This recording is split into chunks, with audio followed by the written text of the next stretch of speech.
So I do epoxy or like garage floors, Yep. and I get most of my leads from the marketing that I do. And I was wondering if you have any good recommendations to find lists or people to cold call.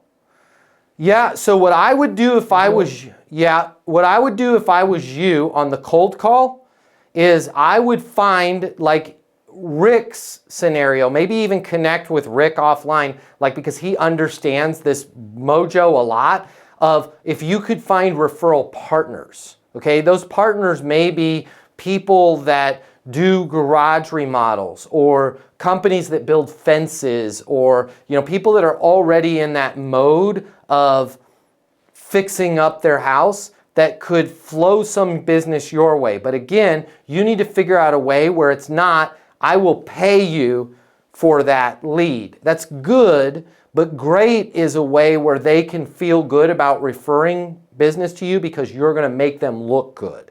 Good is a way where you can maybe take something off of their plate that they don't necessarily want to do, right? Maybe there's a cabinet company that does a lot of garage cabinets and you're like, this stuff smells super bad. If you're not wearing the right protective clothing, it's a huge problem. By the way, if OSHA shows up, which they do, talk to my friend Natalie about that, and they see that your guys are trying to lay this floor out, that's bad for the cabinet company. Also, when it's not your core competency, it's really, really hard to offer a price where you're going to make any sort of margin on it. And then what ends up happening is you guys do a great job on the cabinet. That thing's not sealed properly. The floor's got a little bit of stickiness to it. And you get somebody out there that, would have been an awesome, awesome testimonial for the company. You end up making a whopping $200 on the epoxy on the floor and have to go back and re-pour it, losing all your profit on the whole job.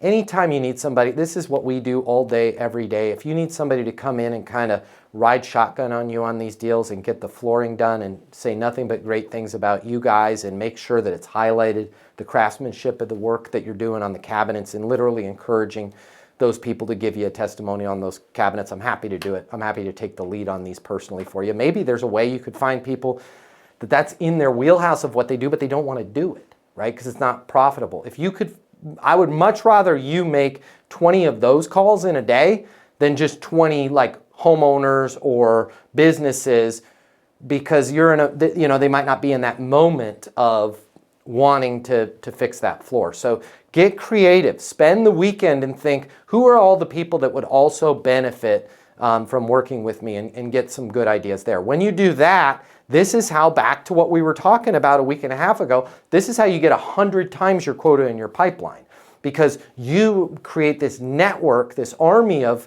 evangelists out there telling people about you. And then again, the leads just come in. Hard work doesn't close deals, skill does. And right now you're working way too hard for way too little. Listen, sales is not about grinding yourself into the ground. It's about saying the right words at the right time with the right confidence. If you don't have a process that works, you're always going to be struggling. At Easton University, I'm going to show you the exact process that top performers use to double their sales without working longer hours. You're going to get full access to our interactive learning portal and live coaching with me twice a week.